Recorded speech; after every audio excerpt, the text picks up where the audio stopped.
There's a type of person who terrorizes governments, corporations, and even their own families. This person isn't violent, rebellious, or destructive. In fact, they're perfectly calm, centered, and at peace. But Carl Jung discovered that this person poses the greatest possible threat to the functioning of our society. Give me a few minutes and I'll reveal why someone who needs nothing, who doesn't depend on approval, status, validation, or even love from others, is considered so dangerous that entire systems are created to prevent you from becoming that person. But be warned, what you're about to discover will forever change how you view your work, your relationships, your family, and most importantly, how you view yourself. Because there's an invisible machine operating in your life right now, and it only works as long as you continue to need something it controls. Let's start with a simple question that will expose the whole illusion. Stop everything you're doing and answer with brutal honesty. What would happen if tomorrow you completely stopped seeking approval, validation, or recognition from anyone? If you stopped checking how many likes your posts get? If you stopped caring what your parents think of your choices? If you stopped chasing promotions to impress others?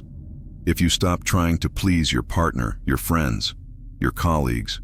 What would be left? Do you feel that tightness in your chest? That feeling of emptiness, almost panic? Jung called it the terror of autonomy, and he discovered something disturbing. Most people would rather live a lifetime of emotional dependence than face even 5 minutes of that feeling. But here's what he realized that will shock you. This dependence isn't accidental. It's carefully cultivated from the moment you're born. Jung studied for decades how societies maintain control over individuals and discovered something frightening. The entire modern social system operates on a single premise, keeping you in a constant state of need. You need approval to feel valuable. You need consumption to feel fulfilled. You need relationships to feel complete. You need work to feel useful. You need status to feel important. As long as you need something that is beyond your control, you can be controlled. Jung called this the psychological dependency system. He discovered that it operates on 3 simultaneous levels. First level, material dependence.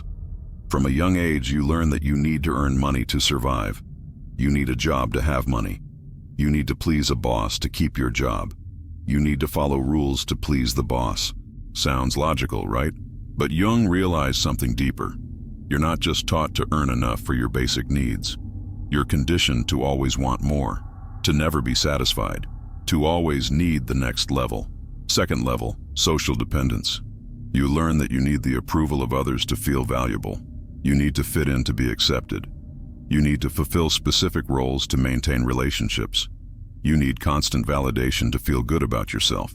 Third level, psychological dependence, the most subtle and dangerous. You learn that you need external stimuli to feel alive. You need drama to feel excitement. You need problems to feel purpose. You need chaos to avoid inner emptiness. Jung realized that these 3 levels work together to create something he called the perfect psychological prison. One where the prisoner not only cooperates with his own prison, but defends it violently against any threat. And do you know what the biggest threat to this prison is? A person who doesn't need anything the system offers. Jung studied individuals who managed to break these dependencies and discovered a frightening pattern. They were systematically marginalized, attacked, or eliminated by the social structures around them. Not because they were destructive. In fact, they were often the most productive and creative people. But because their very existence exposed the illusion upon which all of society operates. Here's how this person operates. He doesn't need approval. When someone criticizes their choices, they genuinely don't get upset. Not because they're insensitive, but because their self-esteem isn't dependent on external opinions. They internally evaluate whether the criticism is justified and act based on their own conscience. This is terrible for the system because it means it cannot be controlled through shame, guilt, or social pressure. He doesn't need status.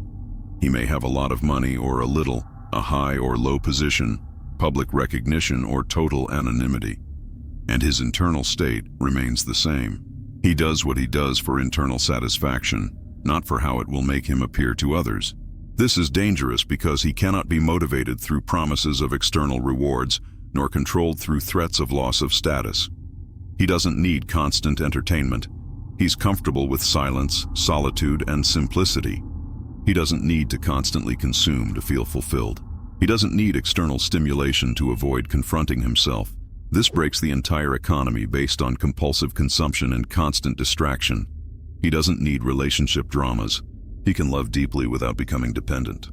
He can commit without losing his identity. He can be alone without feeling lonely. This threatens the entire industry that profits from relational insecurities and emotional dependence. But here's the part Jung discovered that's most disturbing. This man isn't antisocial. He can still contribute, love, and participate in society. But he does so by choice, not necessity. And that choice is what makes him uncontrollable. Jung documented how societies react when they encounter truly autonomous individuals. The pattern is always the same. First, they try to co-opt him. They offer money, status, recognition, anything to lure you back into the system of addiction. You could have all this if only. Second, they try to isolate him. When co-optation fails, they paint him as strange, antisocial, dangerous. He's selfish. He doesn't care about anything. He thinks he's better than everyone else. Third, they try to destroy it. When isolation doesn't work, they directly attack their ability to survive independently.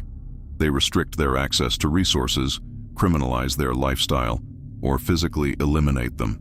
Jung studied historical figures and realized that many of the great thinkers, artists, and revolutionaries were systematically persecuted not for what they did, but for what they represented, the possibility of living without depending on the system. Socrates questioned too much and was forced to drink hemlock. Jesus lived without bowing to established power and was crucified. Gandhi showed that an entire empire could be toppled by someone unafraid to lose what they didn't have. But here's what Jung realized, that's even more profound.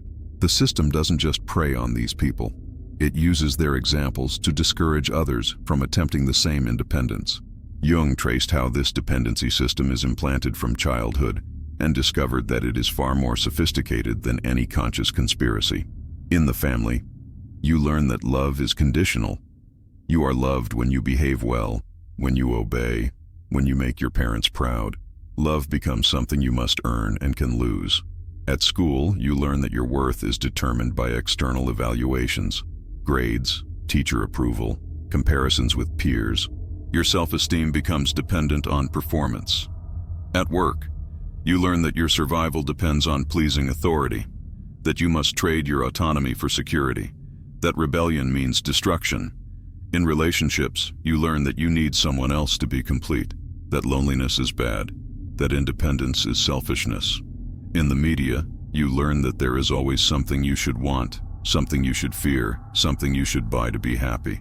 Jung found that these messages are so consistent and pervasive that most people never question whether they are true.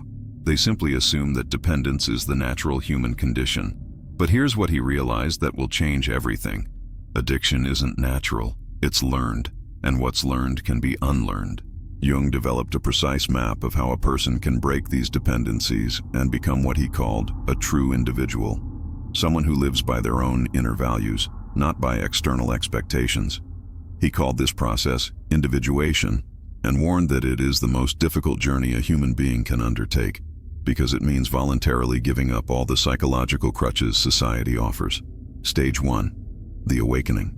You begin to realize that you're living someone else's life, that your goals are goals planted in you, that your fears are fears you were taught to have, that your needs are needs that were artificially created. This stage is marked by a growing sense of unreality about one's own life. Stage 2. The rebellion. You begin to actively reject external expectations. You stop seeking approval. You stop trying to impress. You stop compulsively consuming. You stop tolerating toxic relationships. This stage is marked by a lot of external conflict because the people around you violently resist your changes. Stage 3. The void. When you remove all external dependencies, you face something terrifying. Emptiness. With no approval to seek, no status to pursue, no distractions to consume, you come face to face with yourself. Jung warned that many people backtrack at this stage and rush back to their old addictions. Stage 4. The discovery. If you can cross the void without retreating, you discover something extraordinary. You don't need anything external to be happy, complete, and fulfilled. You discover an inner source of peace, purpose, and joy that no one can touch. Stage 5. Integration. You return to the world, but now as a fundamentally different person. You can participate in society, have relationships, work, contribute. But all of this comes from choice, not necessity. Jung discovered that people who complete this process become immune to almost all forms of manipulation and control. They simply cannot be blackmailed because there is nothing they fear losing that is more valuable than their autonomy. Now you understand why this person is considered so dangerous. It's not because it directly destroys the system, it's because it proves the system is unnecessary. When someone lives happily without seeking constant approval, it proves that approval is not necessary for happiness. When someone lives fulfilled without high status, it proves that status is not necessary for fulfillment. When someone lives in peace without constant consumption, it proves that consumption is not necessary for peace. When someone lives complete without codependent relationships, it proves that dependence is not necessary for love. The mere existence of this person is a living advertisement against everything that society sells as necessary. And if more people discovered they could live like this, Jung realized that societies have a visceral fear of what he called the contagion of autonomy. The idea that psychological independence can spread from person to person like a virus, because it really can. When you see someone living genuinely free from needs you thought were fundamental, something inside you awakens. You begin to question your own dependencies. You begin to imagine what it would be like to live like that. This is why truly autonomous individuals are often isolated or demonized, not because they are destructive, but because they are too inspiring. Jung studied historical movements and discovered that massive social change often begins with a single individual who refuses to accept that things are just the way they are, who refuses to believe that dependence is destiny. A person who doesn't need anything the system offers is a person who can say no to anything, and a person who can say no cannot be controlled. Now I'm going to teach you what Jung discovered about how to begin your own individuation process, how to begin breaking the dependencies that keep you controllable. But first, a warning. This isn't a game. When you begin to seriously question your fundamental dependencies, you're beginning an internal revolution that will change everything in your life. Relationships will change, work will change, priorities will change, you will change. If you're not ready for this, you better stop here. First dependency to break. Approval. Start small. Stop explaining your choices to people who didn't ask for an explanation. Stop apologizing for things that aren't wrong just because they bother others. Stop asking for permission to live your life. Realize that other people's opinions of you don't change who you are. They're just information. Sometimes useful, often irrelevant. Second addiction to break. Status. Question every decision you make based on how it will appear to others. That car, that outfit, that house, that career. Do you genuinely want it, or do you want the image it projects?